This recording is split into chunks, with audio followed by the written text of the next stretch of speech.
ખોટું ના લગાડતા, પરંતુ અત્યારના જમાનામાં જે માણસ બીજાના માટે કામ કરે છે, કોઈ કંપની માટે, કોઈ ઓર્ગેનાઇઝેશન માટે અથવા કોઈના પણ અંડર કામ કરે છે, સારી વાત છે.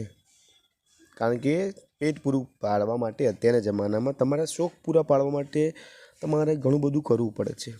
પરંતુ મારું માનવું એવું છે કે તમે કોઈ વાર પોતાની જાતને સ્પેસ આપો.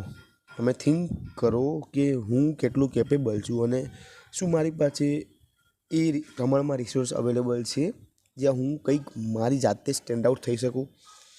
અને જો જવાબ ના હોય તો તમે તમારું જૂનું કામ છે એ કન્ટિન્યુ કરી શકો છો.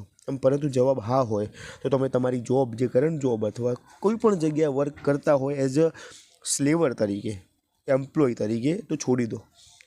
હું અત્યારે કામ મારા માટે જ કરું છું 24/7. જ્યાં સુધી મારી આંખ ખુલ્લી છે ત્યાં સુધી, ને ઊંઘું ત્યારે તો ઊંઘતો હોઉં છું, એમાં શું.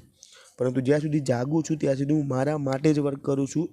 કેમ? મને ખબર છે કે આગળનો જમાનો બહુ જ કોમ્પિટિટિવ હશે. તમે કોઈ પણ જગ્યાએ કામ કરતા હશો, તમારા કરતાં વધારે મગજવાળો ઓછા પગારમાં આવી ગયો તો તમારી જોબ ઝીંગાલાલા. પછી તમારી લોયલ્ટી, તમારું ડિસિપ્લિન એ જગ્યાએ કંઈ મેટર નહીં કરવાનું. આ વાત સાંભળી રાખજો ને યાદ રાખજો. એટલા માટે હું તમને રિક્વેસ્ટ કરીશ કે તમે કંઈક વિચાર્યું હોય તો પ્લીઝ કરજો યાર, પછી પછતાવાનો વારો ના આવે.